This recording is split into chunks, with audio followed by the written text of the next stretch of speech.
지나간 수요일부터 사순절이 시작이 되었습니다. 이제 2025년도의 사순절이 주일을 제외하고 40일을 보내거든요. 그래서 4월 19일까지 이제 40일을 보내면 이제 4월 20일 날 우리는 부활주일을 맞이하게 됩니다. 참 긴 시간이에요. 참 긴 시간인데 사순절이 시작이 되는 첫 번째 주간이거든요.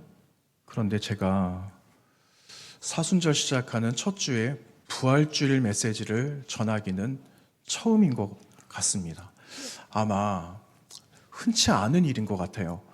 이 땅에 많은 교회들이 있는데 보통 사순절, 절기가 시작이 되는 모두 고난주간, 종려주간까지 5주간을 보내게 되거든요. 5주간의 모든 사순절의 메시지는 예수님의 오심과 또 오셔서 우리에게 베풀어 주신 그리스도 예수의 사랑, 또 십자가의 절정에 이르러서 보여주신 희생이 이제 사순절의 메시지거든요. 그러다 보니까 한 5주 정도 예수님 사랑과 그분의 희생과 우리에게 베풀어 주신 사랑을 함께 묵상해 보는 시간이 무려 5주간이나 된다라는 거죠.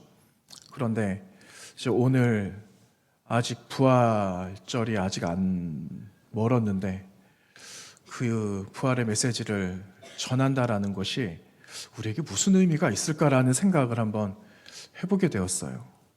여러분, 부활이 우리에게 어떤 의미가 있습니까? 보통 사순절 하면은 예수님의 고난, 조금 전에 우리 찬양대 찬양을 올려드렸지만 예수님의 갈보리 언덕, 이것이 생각이 많이 나거든요. 그러니까 한 30일을 넘게 예수님 고난만 생각한다라는 거예요. 예수님 십자가 지시기 전까지의 그 고통스러운 시간들만 묵상을 하다가 주님 이제 십자가에서 돌아가시고 사흘 만에 부활을 하시게 되는데 너무나 갑작스럽게 우리가 부활을 맞이하게 된다라는 거죠. 이것이 그냥 마음에 좀 부담이 되었어요. 무슨 말이냐면요, 고난 중에, 고통 중에 푹 가라앉고 있다가 갑자기 어느 날 부활주일이 되니까는 만세하는 것 같은, 그러니까 이게 뭐지? 이런 느낌이 들었어요. 여러분, 우리가 오늘 부활의 메시지를 함께 나눈다라는 것은 우리가 그 부활, 영광의 시간이잖아요. 순간이잖아요. 근데 그 부활, 영광의 순간을 사순절을 보내는 가운데 잘 준비했으면 좋겠다 하는 그런 마음이 있었습니다. 여러분, 예수님의 고난은 반드시 지나가야 되는 시간이죠. 1부 때도 그런 말씀 드렸는데, 여러분, 영광의 시간을 우리가 얻기 위해서는 현재의 고난도 우리에게 당연하다라는 거예요. 현재의 고난의 시간이 지나간 다음에 우리의 영광의 시간이 오는 것처럼 고난의 시간, 주님께서 우리를 위해서 보여주신 그 십자가 사랑을 여러분 깊이 한번 묵상해 보시면서 다가올 부활, 예수님의 영광의 그날, 우리도 마찬가지죠. 우리에게도 주어질 그 부활의 현장을 우리도 목격하고 우리도 나의 삶으로 받아들이기 위해 어떻게 준비할 것인가를 우리가 이번 사순절을 보내시는 것 가운데 함께 누렸으면 좋겠습니다. 오늘 우리가 나누었던 말씀을 20장 11절부터 보게 되었거든요. 조금 위로 올라가 볼까요? 20장 처음 시작하는 1절 말씀을 보시면은 1절 말씀에 기록하기를 이렇게 말합니다. 안식 후 첫날 일찍이 아직 어두울 때 막달라 마리아가 무덤에 와서 돌이 무덤에서 옮겨진 것을 보았다. 1절 말씀에 기록하고 있습니다. 여러분, 마리아가 본 게 무엇이죠? 무엇 보았다라고 이야기하죠? 먼저는 돌이 움직여졌어요. 예수님이 누우셨던 돌무덤 안에 예수님이 누우시고 돌로 임봉을 해놨거든요. 이 말은 무슨 말이냐? 황제의 승인이 거기에 붙어 있고 승인이 없이는 문을 열 수 없다라는 말이에요. 그런데 돌무덤이 어떻게 되었다고요? 열려 있는 것을 보았는데, 여러분, 그 안을 보면은 분명히 그 돌무덤 안에, 무덤 속엔 누가 있어야 됩니까? 예수님의 시신이 거기에 있어야 된다라는 건데 마리아가 본 것은 시신이 없어진 거를 그 현장을 목격하게 된 겁니다. 놀랄 일이죠. 그래서 그 마리아가 안 되겠다. 너무 당혹스럽고 너무너무 이거는 대단한 일이기 때문에 이 마리아는 베드로와 요한에게 이 사실을 알리게 되지 않아요. 그리고 나서 베드로와 요한도 현장에 도착해서 무덤 속을 보았어요.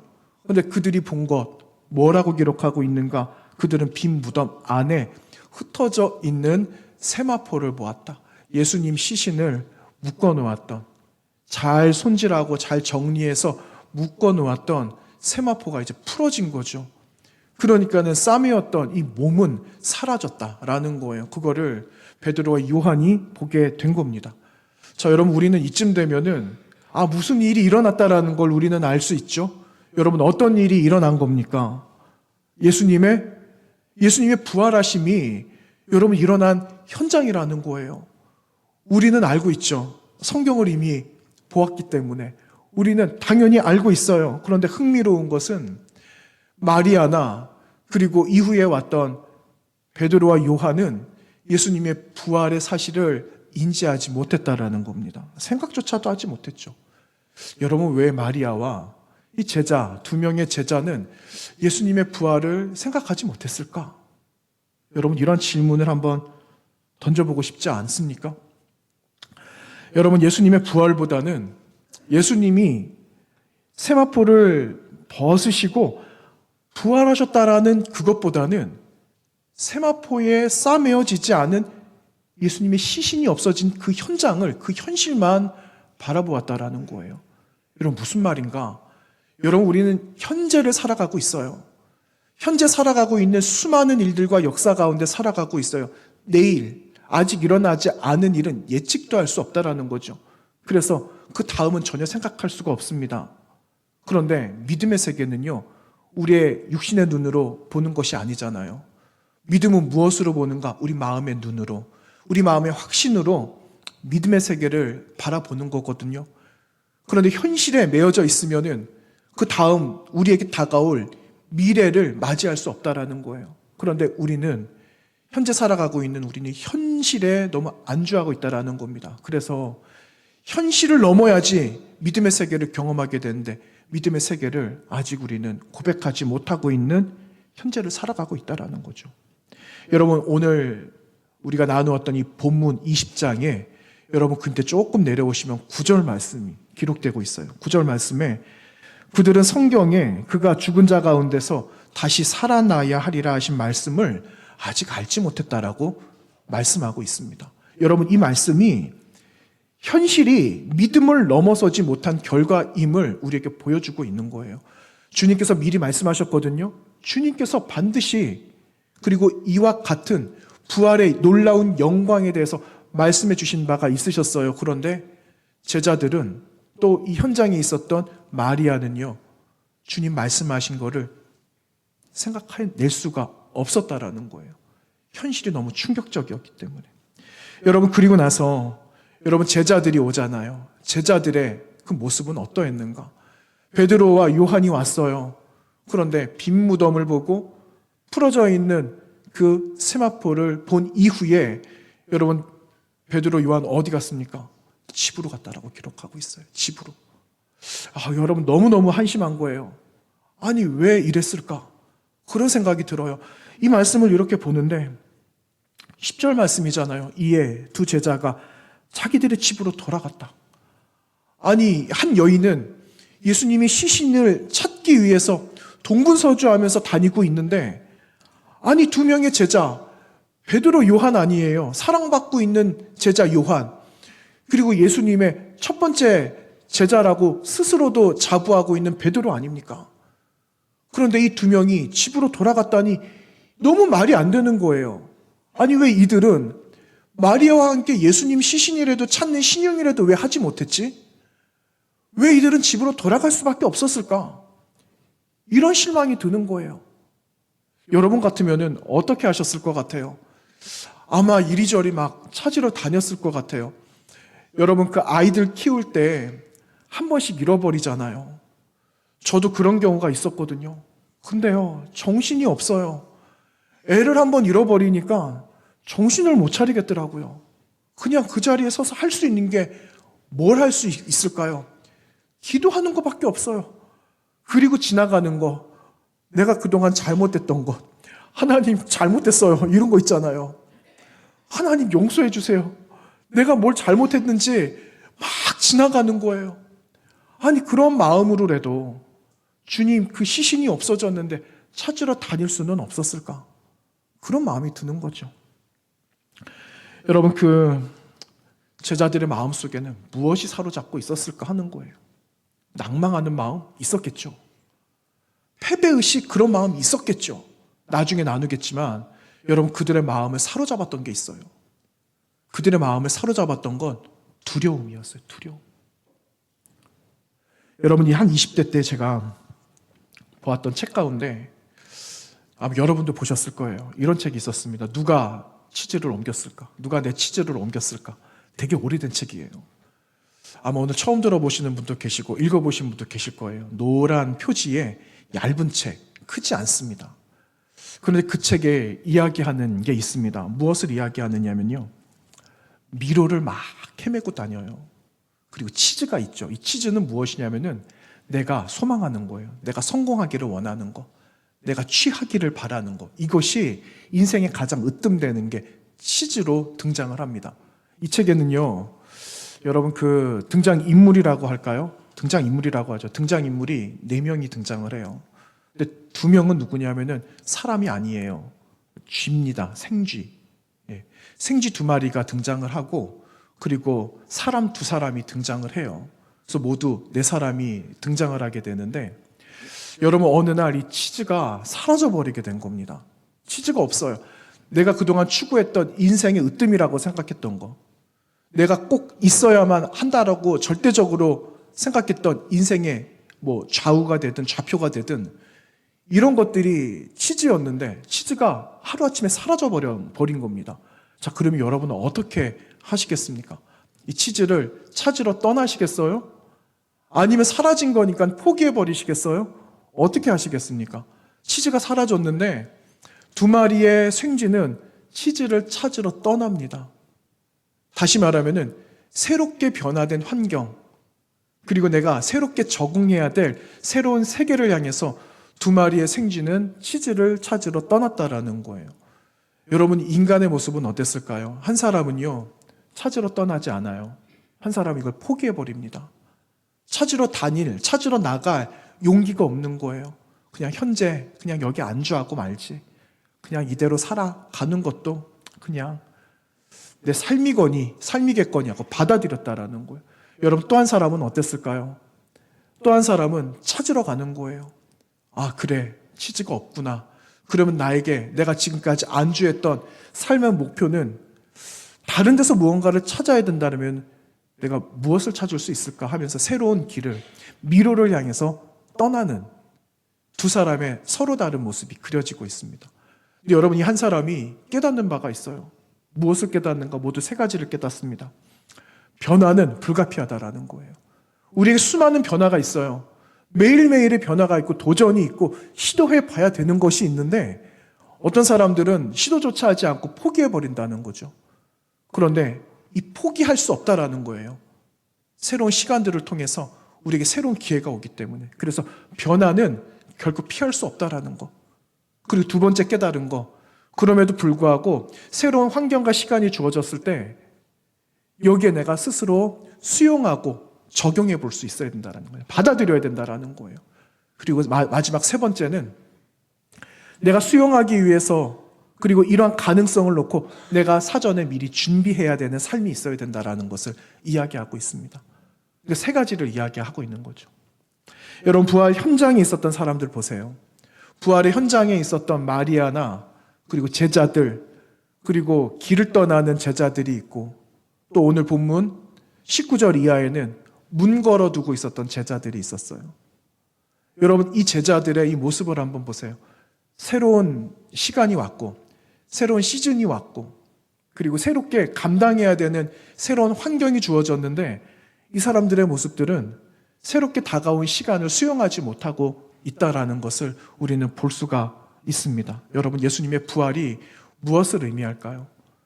단지 나를 구원해 주셔서 우리에게 영원한 생명을 주신 것이 그냥 부활인가?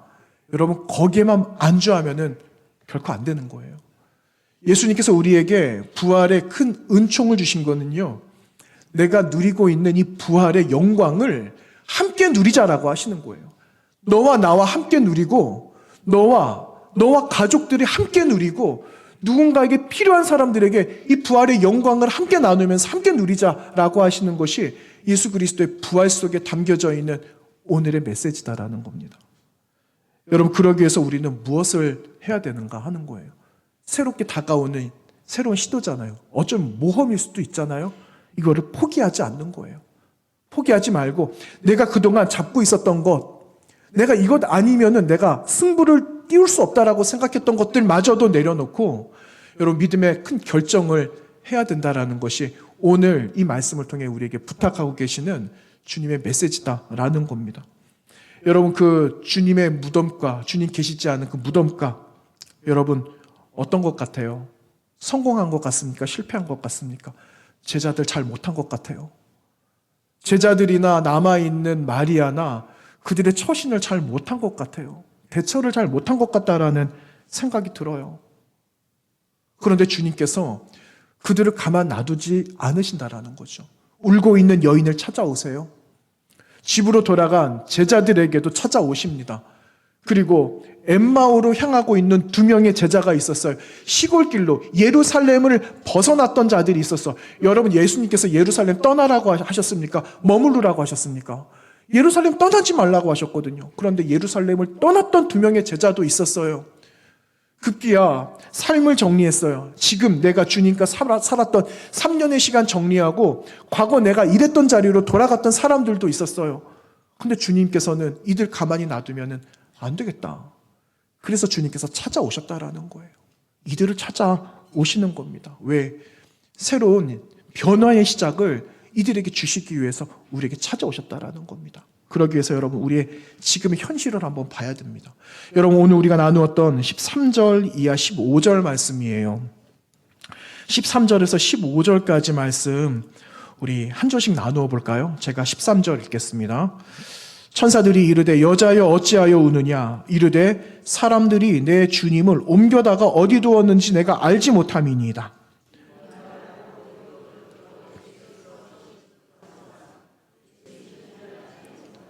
예수께서 이르시되 여자여 어찌하여 울며 누구를 찾느냐 하시니 마리아는 그가 동산지기인 줄 알고 이르되 주여 당신이 옮겼거든 어디 두었든지 내게 이르소서 그리하면 내가 가져가리이다. 아멘. 여러분, 이렇게 말하고 있어요. 여러분, 무슨 말인가? 마리아의 이 현실의 문제가 여러분의 문제입니다. 저의 문제는 아닐까요? 저의 문제이기도 해요. 우리 모두의 현실의 문제라는 거예요. 그래서 여러분, 이 마리아가 벗어날 수가 없는 거예요. 이 자리에 그냥 울면서 현실을 바라보면서 낙심하고 있는 거죠. 여러분, 지금 바라보고 있는 마리아의 현실은 어떤 현실입니까? 주님 사라졌다라는 거예요. 아니, 누가 이 예수님의 시신을 옮겼을까? 이것이 그의 현실이었습니다. 그 다른 것들은 생각할 수가 없었어요. 그러니까 그의 고정된 관념은요, 주님이 옆에 계시고 주님 찾아오시고 계심에도 불구하고 그 주님을 누구로 봤다고요? 동산 지키는 동산지기로 봤다라는 거예요. 그러면서 예수님에게 뭐라고 말합니까? 이상한 말을 하죠. 당신이 옮겼습니까? 그러면 어디에 옮겼는지 좀 말씀해 달라고 이상한 소리를 하고 있는 거예요. 이것이 마리아의 현실이지만 우리의 현실이고, 현실 속에서 우리가 보고 싶어하는 것을 보고 있는 고정된 틀이 바로 이 모습이다라는 것을 우리에게 보여주고 있는 대목이다라는 거예요. 여러분, 인생 가운데 기대하고 계시는 거 있잖아요. 살아오시면서 기대하셨던 바가 있으셨잖아요. 기대했던 것들이 있어서 기대한 바를, 그 결과를 얻기도 했습니다. 그런데 대부분은 내가 이만큼의 결과를 기대했는데 내가 기대한 것 이외의 것을 아마 얻으신 적이 많으셨을 거예요. 여러분, 기억하셔야 될 것, 내가 기대하는 바가 있지만 결과는 다를 수 있다라는 거예요. 결과는 다를 수 있어요. 그래서 낙심하지 않아야 되는 겁니다. 왜? 믿음이 있어서. 그 너머에 우리에게 다가올 믿음의 유산은요, 현재의 것과 비교할 수 없다라고 말씀하고 있습니다.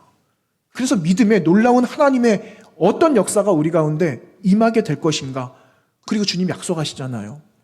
내가 좋은 것 주기를 원한다.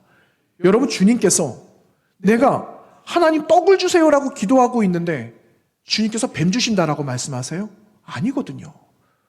우리가 구하고 있지만 내가 구하는 것보다 더 좋은 것을 주시기를 원하시는 그분이 여러분의 하나님이신 줄로 믿습니다. 여러분, 그 하나님이에요. 그 하나님이 살아계시는 거예요. 그 예수 그리스도가 살아계셔서 우리 눈에는 지금 보이지 않아도 이곳에 여러분 자리자리마다 주의 거룩하신 영으로 우리를 싸매어 주시고 계신다라는 사실을 여러분 확증하고 기억하시기를 바랍니다. 여러분, 집으로 떠났던 제자들 한번 보세요. 얼마나 한심해요. 그냥 억장이 무너집니다. 이 바보 같은 사람들, 이런 마음이 막 생겨요. 아니, 왜 이 제자들은 남아있지 못했지? 왜 이 제자들은 마리아와 같이 왜 다니지 못했을까? 이렇게 흉내라도 좀 내지 왜 못했을까? 그런 생각이 드는 겁니다. 여러분, 오늘 말씀 19절에 보시면은 주님이 부활하신 그날은 안식 후 첫날 이렇게 말하고 있어요. 여러분, 다시 한번 말씀드릴게요. 안식 후 첫날이에요. 자, 예수님이 십자가에 달려 돌아가셔서 죽으신 날이 우리로 보면 무슨 요일이었죠? 금요일이었어요. 그러면 금요일부터 예수님 돌아가신 날을 치거든요. 그러면 금요일, 토요일, 주일이에요. 하루, 이틀, 사흘. 내가 사흘 만에 다시 살아날 거다라고 말씀을 하셨어요. 근데 안식 후 첫날, 여러분, 우리는 잘 모를 때는 안식일을 주일로도 생각합니다. 그런데 이거는 유대적인 관념으로 봐야 되니까 유대 사람들이 생각하는 안식일은 우리가 맞이하는 일요일이 아니에요. 안식일은 언제부터 시작되는가? 금요일 해가 떨어집니다. 그리고 나서 그 다음 토요일 해가 떨어지는 시간까지 안식일이에요. 명확하게 말하면 토요일이 안식일이라는 거예요. 그러니까 안식일이 지났어요. 토요일 안식일이 지나고 첫날이 된 그날이 우리로 말하면 무슨 요일이요? 주일이 되는 거죠. 그래서 그날 주일날 아침에 안식 후 첫날이 되어서 예수님이 부활하셨다라는 것을 성경에 기록하고 있는 겁니다. 그런데 여러분, 예수님께서 이들을 찾아가시죠. 이들 찾아가시는데 이미 한번 베드로나 요한이나 마리아를 만났을 그때는요, 해 뜨기 전이에요. 마리아가 주님 만났을 그때는 동트기 전이었거든요. 근데 그 같은 날에 시간만 다를 뿐. 주님께서 제자들 만난 시간은 언제라고 기록하고 있죠? 안식 후 첫날 언제요? 저녁 때다. 그래서 19절 말씀에 안식 후 첫날 저녁 때라고 이야기하고 있어요. 그러니까 예수님 부활하신 것은 기정사실이 된 거죠. 그리고 이들이 예수님 부활하셨다라는 소식을 들었을까요? 못 들었을까요? 들었어요. 마리아가 전했잖아요. 그래서 알고 있거든요. 그랬는데 다른 제자들 무리들을 한번 보세요. 무엇하고 있었다라고 말합니까? 19절에 이날 곧 안식 후 첫날 저녁 때에 제자들이 누구를 두려워했다고요? 왜요? 그리고 모인 곳에 문들을 닫았어요. 유대인들이 두려워서 문을 딱 걸어 잠근 겁니다. 여러분, 이 제자들의 모습이 어땠을까? 제가 말씀을 보다가 제자들의 모습이 어땠을까? 제가 혼자 막 써봤어요. 그랬더니 문장이 막 나오더라고요. 제가 한번 읽어드릴게요. 제가 쓴 글입니다. 제자들이 한데 모여 있다. 그들의 표정은 뭔가 불안해하고 있는 표정들이다. 온몸에 힘이 들어가서 경직된 상황이고 서로의 눈만 멀뚱거리며 쳐다보고 있지만 그 눈에는 생기가 없다. 작은 소리에도 깜짝 놀랄 만큼 숨을 죽이고 밖의 상황에 귀를 기울이고 있는 잔뜩 겁에 질려있는 겁쟁이와 같은 그 모습, 바로 제자들의 모습이다. 제가 이 몇 줄을 써봤어요.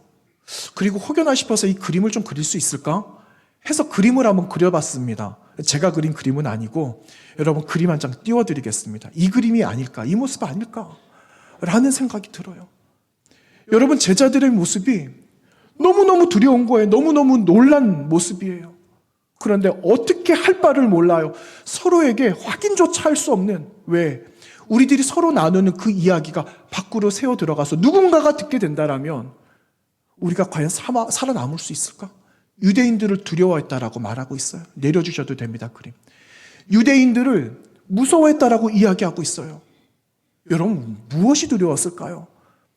예수님이 빌라도 법정 가운데 세워져 계셨을 때 예수님을 향해서 고함을 지르고 함성을 지르고 십자가에다가 못 박으라고 외쳤던 수많은 무리들, 군중들의 그 함성 소리가 그들의 마음속에 두드리고 있지 않았을까요? 주님이 십자가에서 돌아가셨는데 그 다음은 나구나, 이런 생각하지 않았겠어요? 그러니까 이들은 두려움 속에 아무것도 할 수 없는 상황이 되고 만 거예요. 할 수 있는 것 오직 한 가지, 문을 꼭꼭 잠그는 일, 문을 꼭꼭 걸어 잠그는 일들만 이 제자들이 할 수 있는 것, 유일한 것, 이거밖에 할 수 없었다라는 겁니다. 여러분, 이러한 세상의 시선, 수많은 유대인들의 그 함성과 우리에게 다가오는 이들의 압박감, 이것이 오늘 현재 우리의 삶에 쥐어오고 있다라면 여러분, 우리는 어떤 액션을 취할 수 있을까요? 어떤 행동할 수 있을까요? 그런데 여러분, 주님은 떠나지 않으셨다라는 거예요. 주님은 마리아 곁에 계셨다라는 거예요. 여자야, 왜 우냐? 왜 울고 있어?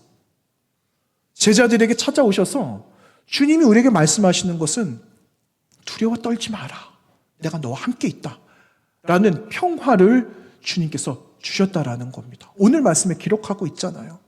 그러기 위해서는 여러분, 우리가 주님께서 찾아오신 주님의 마음을 통하여서 우리에게 부어주시고자 하시는 사명이 다시 회복되지 않고서는 여러분, 부활의 새로운 이 계절과 새로운 그 시작과 새롭게 변화되어지고 있는 새로운 전환점을 맞이할 수 없다라는 것을 여러분 기억해야 됩니다. 주님이 우리 가운데 찾아오셨어요.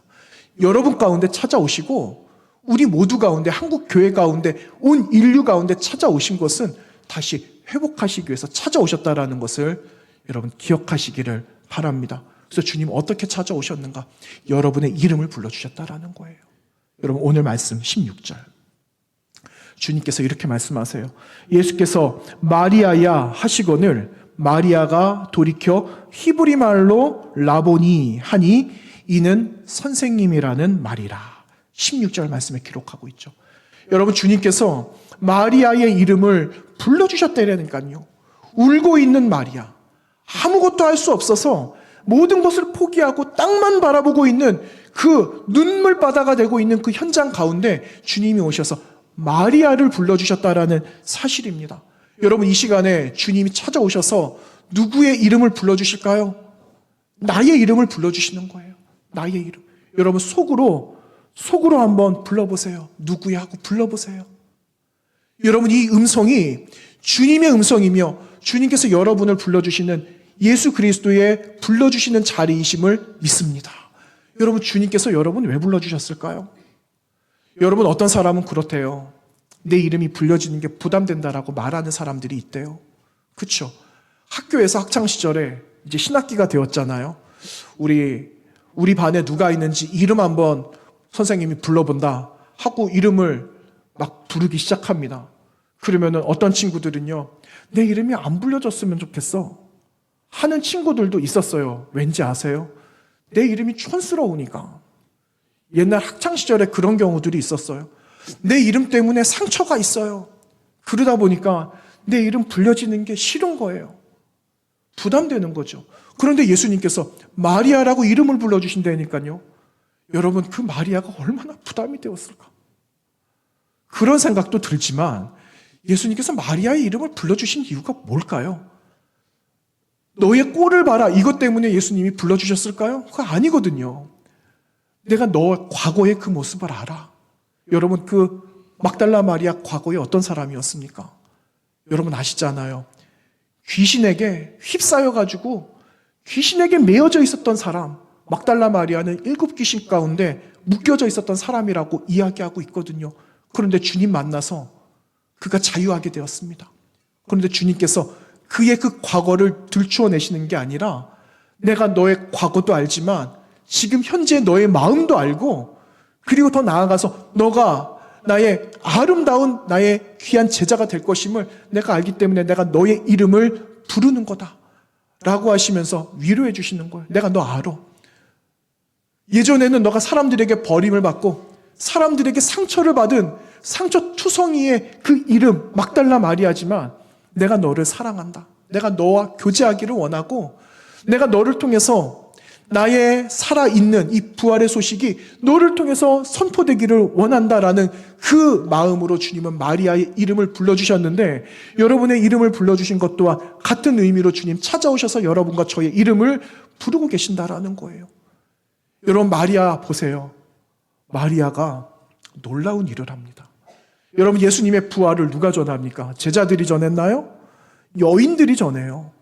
여인들이 그때 당시에 숫자 안에 들어오지 못하는 이 여인들, 가난하고 연약한 무리들 가운데 한 부류였던 여인들, 그 여인들을 통해서 예수 그리스도의 부활이 전해지는데 바로 이 마리아를 통해서 첫 번째 예수님의 부활의 소식이 전해지고 있다는 사실입니다. 여러분, 우리를 통해서도 주님 원하시는 한 가지, 여러분을 통해, 우리를 통해서, 교회들을 통해서 그리스도 예수의 살아계심이 영광스럽게 퍼져나가기 원하신다라는 거예요. 그러기 위해서 여러분, 우리가 제자가 되어야 되지 않겠습니까? 제자로 부름받았는데 제자의 사명 감당해야 되지 않겠어요? 여러분, 그러기 위해서 여러분, 주님께서 여러분을 찾아오신 거예요. 저를 찾아오시고 우리 모두를 찾아오셔서 오늘 이 시간 우리의 석자, 그 이름을 불러주시면서 위로하시고 사명을 주신다라는 것을 여러분 기억하시기를 바랍니다. 여러분, 주님 부활 믿으십니까? 여러분, 예수 그리스도의 부활이 단순히 내가 영원히 살 하나님의 나라에 들어가 무슨 천국행 티켓처럼 여러분 생각해서는 안 되고 그걸 넘어야 돼요. 지금은 내가 지고 있는 부활의 천국행 티켓을 내가 가지고 있지만, 영원히 살 수 있는 티켓을 내가 가지고 있지만, 이 티켓을 이제 내가 어떻게 사용할까? 그래서 여러분, 이 사순절의 시간들을 통해서 영광스러운 풍성한 부활을 맞이할 수 있어야 되는 겁니다. 여러분, 두려움 속에 떨고 있는 제자들에게 주님께서 주신 회복의 말씀, 너희들에게 평강이 있으라 라고 말씀하셨다라는 거예요. 여러분, 오늘 말씀에 기록하고 있잖아요. 19절에서 21절 상반절까지 여러분 이렇게 기록하고 있습니다. 이날 곧 안식 후 첫날 저녁 때에 제자들이 유대인들을 두려워하여 모인 곳의 문들을 닫았더니 예수께서 오사 가운데 서서 이르시되 너희에게 평강이 있을지어다 이 말씀하시고 손과 옆구리를 보이시니 제자들이 주를 보고 기뻐하더라. 예수께서 또 이르시되 너희에게 평강이 있을지어다. 아멘. 여러분, 주님께서 제자들 찾아오셔서 평강의 말씀을 선포해 주셨다라는 거예요. 여러분, 이 평강이 뭘까요? 평강. 여러분, 예전에는 주님 오시기 전 우리는 구약 신약 이렇게 나누잖아요. AD, BC, BC, AD 이렇게 나누잖아요. 그런데 주님 오시기 전에도 평강이 있었을까요? 없었을까요? 평강이 있었어요. 히브리 말로 샬롬이라고 말을 했어요. 샬롬. 여러분, 샬롬이 예전 구약 시대에는요, 물질적인 개념이었대요. 내가 무엇을 많이 가지면은 풍족함으로 인해서 내가 기쁘다, 내가 좀 안락하다라는 그런 개념이었다면, 주님 오신 다음에 샬롬이라는 개념이 어떻게 바뀌느냐? 정신적인 거, 우리의 마음에 온전함으로 주시는 하나님의 평강의 의미로 바뀌게 됩니다. 그래서 샬롬이라는 말도 있지만 헬라어 말로는, 그리스 말로, 헬라어 말로는 여러분 에이레네라는 단어를 씁니다. 에이레네. 이것이 우리 안에 머물러 있는 성령을 통해서 우리에게 주시는 영원한 그 평안, 이것이 여러분 마음속에, 저의 마음속에 오늘 이 시간에 주시는 하나님의 평강의 선포와 메시지가 바로 이러한 우리의 안에 있었던 두려움을 몰아내는 이런 평강 가운데 임하셨다라는 거예요. 근데 여러분, 왜 주님께서 왜 제자들에게 평안, 샬롬이라는 이 평화를 허락해 주셨을까 하는 겁니다. 여러분, 주님께서는요, 이 제자들에게 안에 있는 두려움을 몰아내는 것도 필요하지만 우리 안에 있는 두려움이 있게 되면 사명을 감당할 수 없기 때문에, 너가 나의 제자가 될 수 없기 때문에, 부활의 증인이 될 수 없기 때문에 그 안에 있는 두려움을 몰아내기 위해서 샬롬을 선포하셨다라는 겁니다. 여러분 오늘 뭐라고 말씀하고 있습니까? 주님께서 21절 말씀에 이렇게 말씀하고 있어요. 예수께서 또 이르시되 너희에게 평강이 있을지어다 하시고 나서 주어진 사명, 아버지께서 나를 보내신 것처럼 나도 너희를 보낸다라는 거예요. 여러분 보낸다, 파송한다 이 말이거든요. 무슨 말일까요? 내가 너를 제자로 보낸다라는 거예요. 어떤 제자일까요? 그리스도 예수의 부활을 증거하는 제자로 나는 보낸다라는 그 말씀이에요. 그런데 여러분 우리의 마음속에 두려움이 있어요. 어떻게 감당하겠습니까? 여러분 우리가 매일매일 살아가는 삶의 현실 속에 매여져 있는 두려움이 있어요. 다릅니다. 여러분 가지고 계시는 두려움과 제가 갖고 있는 두려움의 이 본질은 달라요. 그러나 똑같은 건 두려움이 있다라는 거예요. 그런데 그 두려움을 몰아내지 않으면 여러분 우리는 감당할 수 없는 거예요. 살아갈 수가 없는 거예요. 그래서 주님 찾아오신 거예요. 내가 너 안에 있는 두려움을 내가 몰아내기를 원해. 내가 이제는 너 마음속에 성령을 내가 보내서 내가 너와 함께 동행하기를 원하고 너의 마음속에 그 성령의 놀라운 하나님의 평강으로 사로잡혀서 영원한 하나님 나라의 부활의 증인이 되기를 원하는 것이 내가 바라는 거야 하시면서 우리에게 그 메시지를 오늘 우리에게 주고 계신다라는 거예요. 여러분 제자들의 마음이 어땠을까요? 주님이 계신다라는, 주님이 계셔서 우리에게 주시는 하나님 나라의 놀라운 그 샬롬이 우리 마음에 있게 되었는데 여러분 그 얼마나 이게 평화롭고 얼마나 이게 안락하겠습니까? 그렇죠? 어려움 속에 있어요. 아무도 나를 알아주지 않아요. 그런데 여러분의 부모님이 멀리서 다가오시는 거예요. 그 한순간에 다 해결되는 것 아니겠습니까? 지금까지는 예수님이 그들 가운데 계시지 않으셨어요.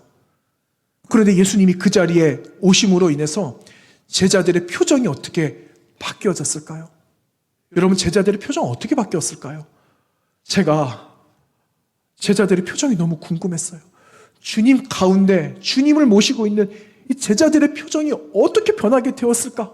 너무너무 궁금했습니다. 하나 보여드릴게요. 네, 마지막 그림이에요. 여러분 이렇게 변하지 않았을까? 제가 이 메시지를 또 막 썼어요. 제자들 주님을 만났고 그동안에는 얽매여져 있고 세상 소리에 매여져 있어서 두려움에 떨었는데 주님께서 평강을 이들에게 주셨을 때 이들 마음 어떻게 변했을까? 하고 명령어를 넣었는데요. 여러분 이런 그림이 하나 저에게 오더라고요. 여러분 이 그림 아닐까요? 여러분 앞에 처음 봤던 캄캄했던 그 그림 속에 여러분과 저가 있었어요. 그런데 이 자리에도 저 여러분이 있을까요? 없을까요? 이 그림 속에도 우리가 있어요. 어떤 마음으로 바뀌었을까요? 주님 만난 기쁨으로. 이제 내가 제자입니다. 주님, 내가 주님 부인했지만 이제 내가 부인하지 않을게요. 이제 내가 성령을 기다릴게요. 그 마음으로 변화가 되고 그리고 그 마음을 내 안에 성령을 맞이했을 때 예수 그리스도를 영접했을 때 그들의 삶이 놀랍게 변화되라는 거예요. 놀랍게 변화가 되어져서 진짜 제자가 되었다라는 걸 성경이 우리에게 증언하고 있는 것처럼 주님께서 저와 여러분에게 거는 희망, 이와 같은 제자가 되자라는 거예요. 사순절을 보내는 30일이 넘는 시간이 있어요. 여러분 쪼달려 계시지 마세요. 얽매여 계시지 마세요. 자유하십시오. 예전에는요 사순절 시작하면 40일 동안 나 금식 시작했다. 옛날에 그랬거든요. 그리고 성금요일 되면은 하루 3끼를 먹지 않고 너무너무 배가 고프지만 인내하면서 참았던 여러분 이제 그렇게 안 하셔도 됩니다. 그렇게 하지 않으셔도 괜찮아요. 우리 안에 주님이 자유함을 주셨어요. 무엇이 중요한가? 그분이 나를 위해 찾아오셨다라는 거예요. 그것이 인정되면 되는 거예요. 그리고 그분이 나를 위해 베풀어 주신 사랑이 있다라는 거예요.